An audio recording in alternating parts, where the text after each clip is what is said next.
नमस्कार. आपण ऐकत आहात काही असं काही तसं. आपण ऐकत आहोत डॉक्टर स्वर्णलता भिशीकर यांनी खलील जिब्रान यांच्या द प्रॉफेटचा केलेला भावानुवाद. ह्या भावानुवादाचं नाव आहे प्रेषित संदेश.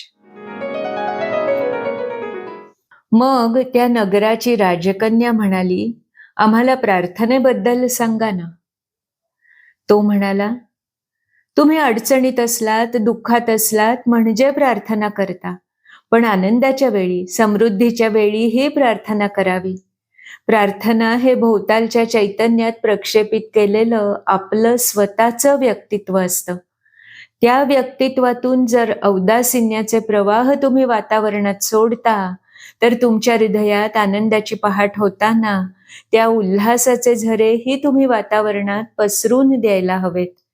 जेव्हा तुमचं अंतःकरण तुम्हाला प्रार्थनेसाठी आवाहन करतं, तेव्हा तुम्ही अश्रू ढाळत असाल, तर त्या अश्रुपातातच तुमच्या आत्म्याने तुम्हाला हलकी चेतना द्यावी की तुम्ही हसू लागावं.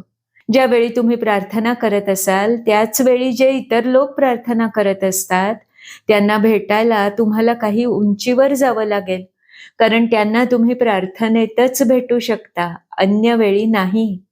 म्हणून त्या अदृश्य मंदिरात केवळ आनंदानुभूती घेण्यासाठी आणि दिव्य संवाद करण्यासाठीच जा. त्या मंदिरात तुम्ही फक्त मागण्यासाठी गेलात तर तुम्हाला ते मिळणार नाही. तिथे जाऊन तुम्ही स्वतःला हीन दीन करून घेणार असाल तर कोणी तुम्हाला उचलून घेणार नाही. इतरांचं भलं व्हावं म्हणून तुम्ही झोळी पसरलीत तरी तुमचं म्हणणं ती शक्ती ऐकणार नाही. तुम्ही फक्त त्या अदृश्य मंदिरात जावं एवढं पुरेसं आहे. मी तुम्हाला प्रार्थनेचे शब्द शिकवू शकणार नाही. देव तुमचे शब्द ऐकत नाही. जर तो तुमच्या मुखाने बोलत असेल तरच तो ते शब्द ऐकेल. सागर, अरण्य, महापर्वत यांच्याही प्रार्थना असतात, पण मी त्या तुम्हाला शिकवू शकणार नाही. पण तुम्ही पर्वत, अरण्य आणि सागरातच जन्माला आलात, त्यामुळे त्यांच्या प्रार्थना तुम्ही तुमच्या हृदयातच ऐकू शकाल. रात्रीच्या अंधारात तुम्ही स्तब्ध बसाल तर त्यांच्या प्रार्थना तुम्हाला ऐकू येतील.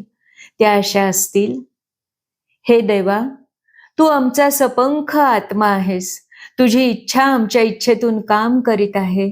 तुझी आकांक्षा आमच्या आकांक्षांमधून प्रगट होत आहे. तुझ्या प्रेरणेने आमच्या रात्री आमच्या दिवसांमध्ये परिणत होतील. ते दिवसही तुझेच आहेत. आम्हाला अमुक हवं असं तुला सांगण्याची आवश्यकता नाही, कारण आमच्या गरजा आम्हाला जाणवण्यापूर्वीच त्या तुला माहिती असतात. खरं तर तूच आमचं इप्सित आहेस. स्वतःची सर्व देणी आम्हाला देत देत तू तुझं सर्वस्व आम्हाला देत असतोस. एक विरागी पुरुष त्या नगरीत प्रतिवर्षी येत असे. त्यांनी विचारलं, प्रेषिता, सुखाबद्दल थोडं सांगशील का? तो म्हणाला, सुख हे मनुष्याच्या मुक्तीचं गीत असतं, पण सुख म्हणजे मुक्ती नव्हे. तो तुमच्या अभिप्सांचा बहर आहे, पण ते त्याचं फळ नव्हे. उंचीला हाक देणारी ती खोली आहे, पण सुख स्वतंत्रपणे उंच किंवा खोल नाही. कोणे काळी बंदिस्त असलेल्या पक्षाचे ते भरारी घेणारे पंख आहेत, पण ते मर्यादलेला अवकाश नव्हे. खरोखर सुख हे मुक्तीचं गीत आहे. तुम्ही ते मुक्त कंठाने गावं असंच मला वाटतं, पण तरी त्यासोबत तुम्ही वाहून जाऊ नये. काही लोक सुख हेच सर्वस्व मानून त्याचा शोध घेतात. लोक त्यांची निंदा करतात, ते कमी प्रतीचे आहेत असं मानतात. मी तसं करणार नाही. मी त्यांना सुखाचा शोध घेऊ देईन, कारण सुखाबरोबर त्याच्या 7 बहिणी असतात. त्यातली जी सर्वात कमी सुंदर म्हणतात, तीही सुखापेक्षा सुंदर आहे. तुम्ही त्या मनुष्याची गोष्ट ऐकली आहे की जो जमिनीच्या पोटात मुळांचा शोध घेत होता, पण त्याला खजिना सापडला. तुमच्यापैकी जे वृद्ध आहेत त्यांना सुखाची आठवण कशी येते? दारूच्या नशेत हातून काही अपराध घडल्यासारखी. पण पश्चातापाने ज्याच्या मनावर सावट धरतं त्याला शिक्षा होत नाही. सुगीच्या काळाची कृतज्ञतेने आठवण करावी, तशी सुखाची आठवण व्हायला हवी. पण सुखाबाबतच्या अपराध भावनेनीच ज्यांना बरं वाटतं त्यांना तसं वाटू द्या. तुमच्यापैकी काही जण सुखाच्या मागे धावण्या इतके तरुण नाहीत किंवा सुखाच्या आठवणींनी पश्चाताप होण्या इतके वृद्ध नाहीत. पण सुखाच्या मागे लागल्याने आपल्या अंतर्यामीच्या चैतन्याचा विसर पडेल असं त्यांना भय वाटतं, म्हणून ते सुखाचा त्याग करतात. पण त्या त्यागातही त्यांना सुखच वाटत असतं. थरथरत्या हातांनी भूमीत मुळं शोधताना त्यांनाही खजिना गवसत असतो. पण मला हे सांगा की चैतन्याला धक्का पोचवणं, त्याचा अवमान करणं कुणाला शक्य असतं का?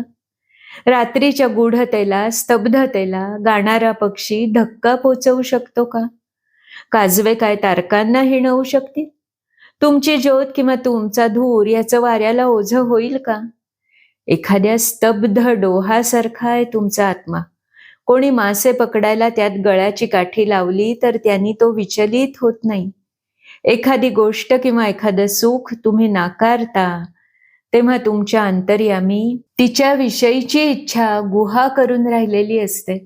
आज जे नाकारलं ते कदाचित उद्या तुमची वाट पाहत असेल. तुमच्या शरीराला तुमचं संचित माहिती असतं, तुमच्या गरजा माहिती असतात. त्याला फसवणं शक्य नाही. तुमचं शरीर हे तुमच्या आत्म्याचं तंतुवाद्य आहे. त्यातून सुरचित संगीत निर्माण करायचं की बेसूर गोंधळ ते तुम्ही ठरवायचं. तुम्ही मनोमन विचाराल की सुखात चांगलं काय आणि वाईट काय हे कसं ठरवायचं? तुमच्या शेतांवर जा, बागांमध्ये जा. तुमच्या लक्षात येईल की फुलातला मध गोळा करणं हे भुंग्याचं सुख आहे. पण आपला मध भुंग्याला देण्यात त्या फुलाला सुद्धा सुख वाटत असतं. भुंग्यासाठी फूल हे चैतन्याचा झरा असतं. फुलांसाठी भुंगा हा प्रेमाचा दूत असतो. फूल आणि भुंगा दोघांसाठीही देणं आणि घेणं ही गरजही असते आणि सुखही. ऑर्फेलिसच्या नागरिकांनो, सुख घेण्याबाबत फुलांसारखे आणि भ्रमरासारखे व्हा. मग एक कवी म्हणाले, सुंदरतेविषयी आपल्याला काय वाटतं? तो म्हणाला, सुंदरता हीच तुमचा मार्ग आणि मार्गदर्शिका झाल्याशिवाय तिचा शोध तुम्ही कसा घ्याल आणि तिला प्राप्त कसं करून घ्याल? तिने शब्दांची रचना करून दिल्याशिवाय तुम्ही तिच्याविषयी बोलू कसे शकाल? घायाळ आणि दुःखी लोक म्हणतात, सुंदरता प्रेमळ आणि मृदू आहे. मातृत्वाने गौरवित झालेली एखादी तरुण माता थोडी सलज्जपणे चालावी तशी ती आपल्या सोबत चालत असते. कोणी उत्कट वृत्तीचे लोक म्हणतात, नाही, सुंदरता ही मोठी आणि भयप्रद शक्ती आहे. वादळासारखी ती आपल्या आयुष्यात येते. आपल्या पायाखालची माती, माथ्यावरचा आकाश गदा गदा हलवते. श्रांत थकलेले लोक म्हणतात, सुंदरता रुजू शब्दात कुजबुजते. ती आपल्या अंतर्यामीच्या चैतन्यात आपल्याशी बोलते. आपल्या स्तब्धतेच्या सावल्यांमध्ये तिची सौम्य ज्योत थरथरत असते. काही अस्वस्थ आत्मे म्हणतात, आम्ही तिला पर्वतांमधून गर्जना करताना पाहिले. तिच्या आवाजाबरोबर घोड्यांच्या टापांचे, पंखांच्या फडफडण्याचे आणि सिंहाच्या गर्जनेचे आवाजही ऐकू आले. रात्रीच्या वेळी नगराचे प्रहरी म्हणतात, सुंदरता उद्या सकाळी पूर्वेच्या क्षितिजावर उगवेल. भर माध्यानी प्रवासी श्रमिक म्हणतात, सूर्यास्ताच्या गवाक्षातून तिला पृथ्वीवर ओणवताना आम्ही पाहिलीये. हिवाळ्यात बर्फानी घरात कोंडले गेलेले म्हणतात, ती वसंत ऋतू समवेत गिरिशिखरांवरून झेपावत येईल. उन्हाळ्यात पिकं काढणारे म्हणतात, शरद ऋतूतील पर्णराजींवर नृत्य करताना आम्ही तिला पाहिलं. तिच्या केसात एक हिमाची लढही होती. तुम्ही सर्वजण सुंदरतेबद्दल हे जे बोलता ते खरंच आहे, पण ते तिचं खरं वर्णन नव्हे. हे तर तुमच्या अतृप्त इच्छांचे उद्गार आहेत. सुंदरता ही इच्छापूर्ती नव्हे तर निखळ आनंद आहे, हर्षोल्लास आहे. तहानेलं मुख किंवा काही मागण्यासाठी पुढे केलेला हात म्हणजे सुंदरता नव्हे. सुंदरता म्हणजे ज्वालामय हृदय आणि आनंदित आत्मा. तुम्ही पाहता त्या प्रतिमा आणि तुम्ही ऐकता ती गीतं म्हणजे सुंदरता नव्हे. तुम्ही डोळे मिटून ज्या प्रतिमा पाहता आणि कान बंद केल्यावर जे संगीत तुम्हाला ऐकू येतं ती सुंदरता. झाडाच्या सुरकुतल्या बुंध्यातला तो जीवनरस नव्हे, मजबूत पकडीच्या नख्यांशी जोडलेले पंख म्हणजे सुंदरता नव्हे. ती म्हणजे सदा बहरलेलं उद्यान आणि सदैव उड्डाणशील असलेला देवदूतांचा थवा. ऑर्फेलिसच्या नागरिकांनो, जीवन जेव्हा आपल्या मुखावरचं आवरण दूर करतं, तेव्हा ती सुंदरता असते. पण तुम्हीच जीवन आहात आणि तुम्हीच त्यावरचं आवरणही आहात. दर्पणात स्वतःकडे पाहणारी शाश्वती म्हणजे सुंदरता. तुम्ही शाश्वतता आहात आणि तुम्हीच आरसाही आहात. एक ज्येष्ठ धर्मोपदेशक म्हणाले, हे प्रेषिता, आम्हाला धर्माविषयी सांग. तो लगेच म्हणाला, अहो, आत्तापर्यंत मी धर्माविषयी नाही तर कशाविषयी बोललो? सर्व कर्म आणि सर्व चिंतन म्हणजेच धर्म नव्हे का? जे कर्म नाही, जे चिंतनही नाही, पण अंतर्यामी सदा उसळणारं नवल आश्चर्य आहे, तोही धर्मच नव्हे का? उदाहरणार्थ, कोणी लाकूड कापतंय, कोणी चरखा चालवतंय. ज्याची त्याची श्रद्धा आणि त्याचं कर्म हे एकमेकांपासून वेगळं काढणं शक्य आहे का? आपल्याकडे जो वेळ आहे, त्याचे काय कप्पे पाडणं शक्य आहे? हा देवाचा, हा माझा, हा माझ्या आत्म्यासाठी, हा माझ्या शरीरासाठी. तुमच्या सर्व घटिकांना पंख आहेत. त्यांचा अंतराळातून आत्म्याकडून आत्म्याकडेच प्रवास चाललेला असतो. आपलं सर्वोत्तम वस्त्र म्हणून जो सदाचार धारण करतो, तो नग्न राहिलेला बरा. वारा आणि सूर्य त्याच्या त्वचेला भोकं पाडू शकणार नाहीत.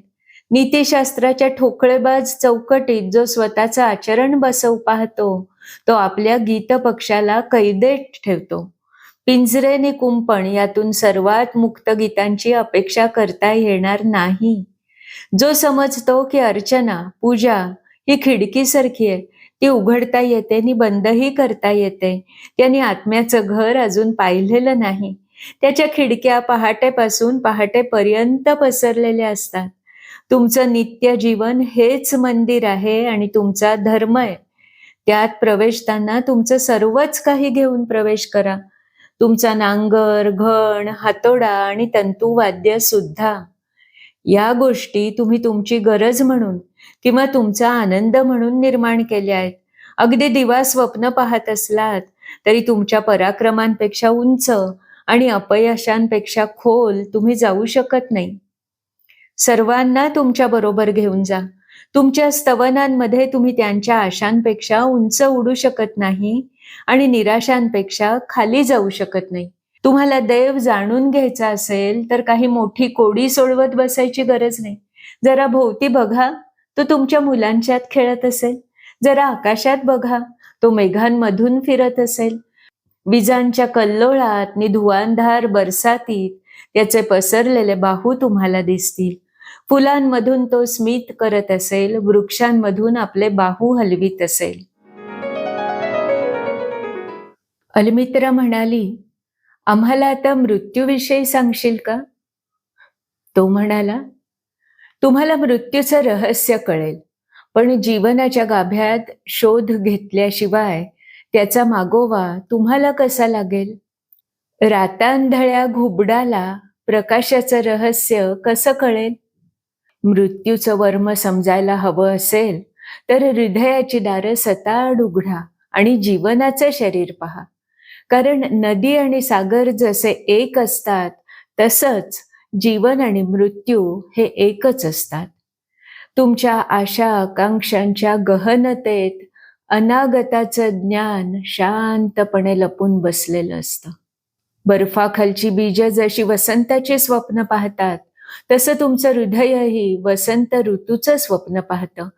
त्या स्वप्नांवर विश्वास ठेवा, कारण त्यांच्यात शाश्वताचं द्वार लपलेलं आहे. एक धनगर होता. राजाने बक्षीस देण्यासाठी त्याला बोलावलं होतं, पण राजाच्या जवळ जाण्याच्या भयाने त्याचं हृदय कापत होतं. तुमचं मृत्यूचं भय तसंच आहे. त्या धनगराच्या भयाखाली राजाच्या कृपेची खूण मिळणार म्हणून आनंदच लपलेला नसतो का? तरी पण आनंदापेक्षा भयाची भावनाच त्याच्याबाबत बलवत्तर असते ना. मृत्यू म्हणजे वाऱ्यात अनावृत्त उभं राहणं आणि उन्हात विरघळणं नव्हे का? श्वासाची अस्वस्थ भरती ओहोटी, यातून तो मुक्त होणं, उंच आणि व्यापक क्षितिजावर परमेश्वराकडे निर्वेध जाणं, म्हणजेच शरीरातला श्वास थांबणं नव्हे का? स्तब्धतेच्या सरितेमधलं पाणी तुम्ही प्याल, तेव्हाच तुम्ही खरोखर गाऊ शकाल. पर्वत माथ्यावर पोचल्यावरच तुमचं खरं चढणं सुरू होईल. ज्यावेळी तुमची गात्र धरित्रीच्या पोटात विसावतील, तेव्हाच तुमचं खरं नृत्य सुरू होईल.